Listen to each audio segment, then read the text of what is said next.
সবাই মন ভরে মিষ্টি খা। আজ আমি নবাবকে সময় মতো খাজনা দিয়ে খুশি করতে পেরেছি। নবাব এই আকবরী মুদ্রাগুলো আমায় দিয়েছেন। এই মুদ্রা আমার কাছেই আসবে। চোর ডাকাতির যা অত্যাচার। আমার বানানো ছোট্ট সিন্ধুক আছে, আপনার জন্য নিয়ে আসতে পারি। এটাকে কোনো শক্তি দিয়েও ভাঙা যাবে না, আর এর চাবিও নকল করা যাবে না। তোর সব পরিকল্পনাটা একেবারে জল ঢেলে দিল এই বিজ্ঞানী। মহারাজ আর বিজ্ঞানী মিলে যে সুরক্ষার বন্দোবস্ত করেছেন, এবারে যে সম্পত্তি চোখের সামনে আছে সেটা ধরো। রাজ্যের পশ্চিম দিকে মহারাজের এক বিশাল পুষ্করিণী আছে। মাছ একেবারে কিলবিল কিলবিল করছে। আপনি যদি জাল ফেলতে পারেন, নাকি আর পায় কে? শুধু কাজটা গোপনে করতে হবে। আমি আজই যাব ওই পুষ্করিণীতে, যা মাছ পাবো ওগুলো বিক্রি করে দেবো। গামলা ভরে মাছ নিয়ে আস, মাছগুলোকে বিক্রি করতে পারলেই পয়সাই পয়সা। আরে গোপাল না? আরে মন্ত্রী মশাই, আপনি? আমি যেখানেই যাই তাতে তোমার কি? মাছগুলো একেবারে কিলবিল কিলবিল করছে। এই পুকুরের মাছ বিক্রি করে অনেক ধনী হয়ে যাবো। এই কে রে তুই? তোর সাহস তো কম নয়। তোর পুকুর থেকে মাছ ধরি, শিগগির মাছগুলো ফেরত দে। আমার পুকুর থেকে মাছ চুরি করা, তোকে তো এর শাস্তি পেতেই হবে।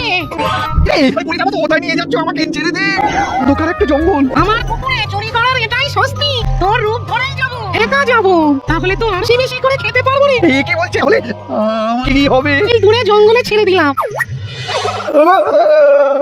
কোথায় গেলে?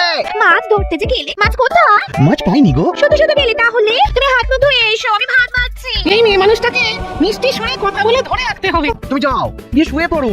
মানুষটা বাচ্চা হলো কি? যাক, আমারই ভালো হলো। বাবারে বাবা, কত বড় ঝাঁ চকচকে রাজবাড়ি।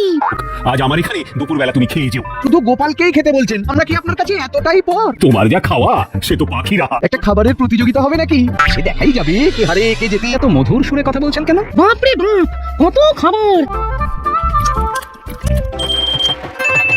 মন্ত্রী মশাই, আর পেট কিন্তু ফেটে যাবে। এমন আছে, আমি মেনে নিচ্ছি যে আমি হেরে গেছি। চোখের নিমেষে সব খাবার শেষ করে তুমি গোপালকে হারিয়ে দিলে। গোপাল কোথায় গেলে?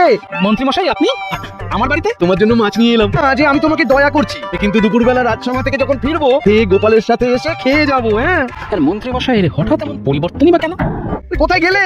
গিন্নি, একটু আগেই তো বাড়ি থেকে বের হলে। একটু আগে বাড়ি থেকে বেরোলাম। এই তো বের হলে। একদিন বাড়িতেই ছিলাম না। সেদিন রাতে যে মাছ ধরতে গিয়েছিলাম, আমাকে একটা ভূতে ধরেছিল। আমাকে একটা জঙ্গলে ফেলে দিয়ে এসেছিল। সেই জঙ্গলটা এখান থেকে 1 মাইল দূরে। ভূত তোমার রূপ নিয়েছে? তাহলে রাজসভায় যে আছে সে কে শুনি? সাথে রাজসভা চলো, সেখানে সব প্রমাণ হয়ে যাবে। আমি হলাম আসল মন্ত্রী, ওটা পশ্চিম পুকুরের ভূত না।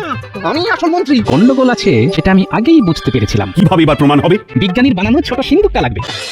এইবার প্রমাণ হবে আসল কে নকল। এই সিন্ধুকের ভেতরে যে প্রবেশ করতে পারবে, এই হলো আসল মন্ত্রী। আমি পারবো গোপাল। দম বন্ধ হয়ে আসছে। অনেক কষ্টে তোমায় ধরেছি বুক বাবাজি। এই আসল আর কে নকল সিন্ধুকটা নদীর জলে ভাসিয়ে দিতে হবে। সত্যি তুমি আমাকে বাঁচালে গোপাল। জয় জয়, জয়, জয়, জয়।